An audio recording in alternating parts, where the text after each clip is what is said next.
We have Professor Mohamad Abdalla to answer a very important question.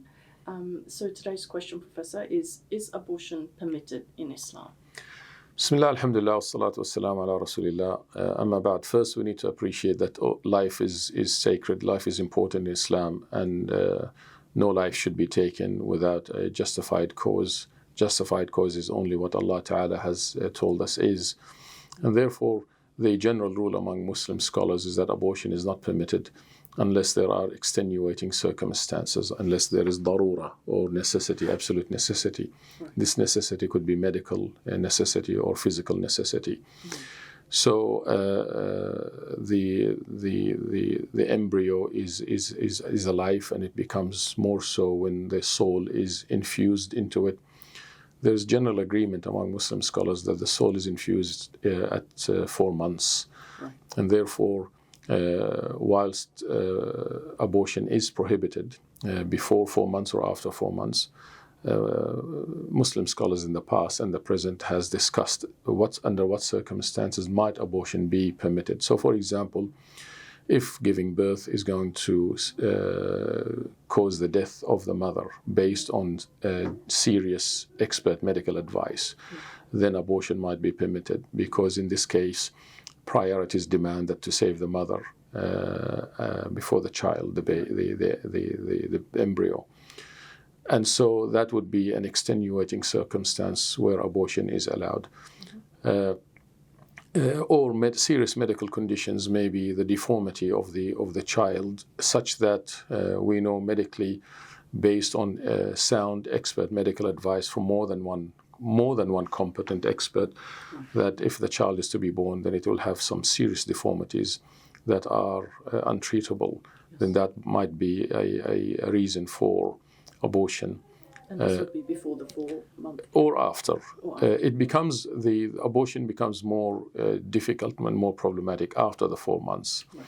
But if there are extenuating circumstances, and these have to be decided by competent medical doctors first and foremost, who then give advice to, say, the imams or the Muslim scholar, who, based on medical advice, would then say if abortion is permitted or not. Which is interesting, because in this case they say the fatwa typically comes from the medical experts, because that's their area. Right. And we have come across cases like this where a couple would write to the imams and they say the child is going to be seriously deformed, and they have some really, really serious complication. The brain is not developed, there are no lungs, there is no this, and there is no liver. And then they would provide this detailed medical report from expert medical staff, and then the imams would look at that and give a ruling accordingly. So there is that compassionate aspect to it. So the default position, just to summarize, the default position is that abortion is not allowed. Right. But there are exceptions to the rule based on what I have mentioned in terms of the well-being of the mother, or the physical health or medical conditions. Abortion would not be permitted if somebody, for example, fears poverty. They say, "Oh, I can't feed them." Then that is not permitted, because Allah Ta'ala is the one who feeds. He's the one who gives rizq or sustenance. Yes. And Islam teaches us that each child comes with its own rizq, with its own sustenance. Yes. In the case of rape, for instance, would that be allowed? Some Muslim scholars, they say it is allowed. Others say it's not. So there are differences of opinions on that. But if after 4 months, then there is stricter position on not allowing abortion, because they say it's not the fault of the child. Yes. It might be difficult, of course, for the mother, but inshallah ta'ala, if she's a believing woman and she trusts in Allah ta'ala, there might be great goodness in it for her. But after 4 months, it becomes more challenging, because, as I said, the scholars say it's not the fault of the child. Before 4 months, there are differences of views on that.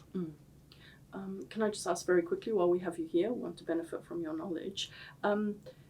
East Turkestan is under Chinese occupation, and they've had that one-child policy for quite a number of years. So there are many women who've had to undergo a lot of abortions. and then they migrate out, then they learn the ruling, and they feel very guilty. What can you say to them? Well, these are women who are under duress, and they have been forced to, that's my understanding, in East Turkestan. So the state has imposed and forced them to do this, and this, therefore, they are not liable, nor should they feel guilty. And once they're in the position to be out of that situation, and they can have more children, alhamdulillah. It is no difference. It is no different to what happened during the time of the Prophet ﷺ. It's something that is even more greater, and that is where Ammar ibn Yasir and his mother Sumayya and his father Yasir, the three of whom were first early converts to Islam, and the polytheists or the pagans of Arabia at the time persecuted them mercilessly because of their faith. And so Sumayya was killed, and she became the first Shahida or martyr of Islam. And then Yasir was killed, and Ammar was left Ammar. So his mom and his dad were killed right before his eyes. So he was forced to disbelieve in Allah. He was asked to disbelieve in Allah or he will be killed. So he uttered words of disbelief under duress. And they released him. And so when he went to the Prophet ﷺ, he went weeping and crying. And the Prophet said, "What's the matter?" He said, "This is what happened. I uttered words of disbelief." He said, "How do you find your heart?" He said, "My heart is tranquil and content with Iman."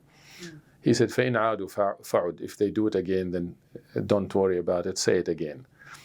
And Allah revealed verses in the Quran essentially saying, except those who are forced to disbelieve and under duress, they're not liable. Yes. And this is similar.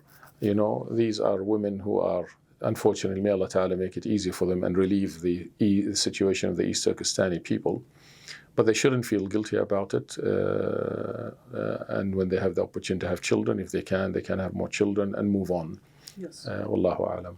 Alhamdulillah. I think that'll bring a lot of comfort, inshallah. Inshallah Ta'ala. Thank you for your time. My pleasure. Jazakallah khair.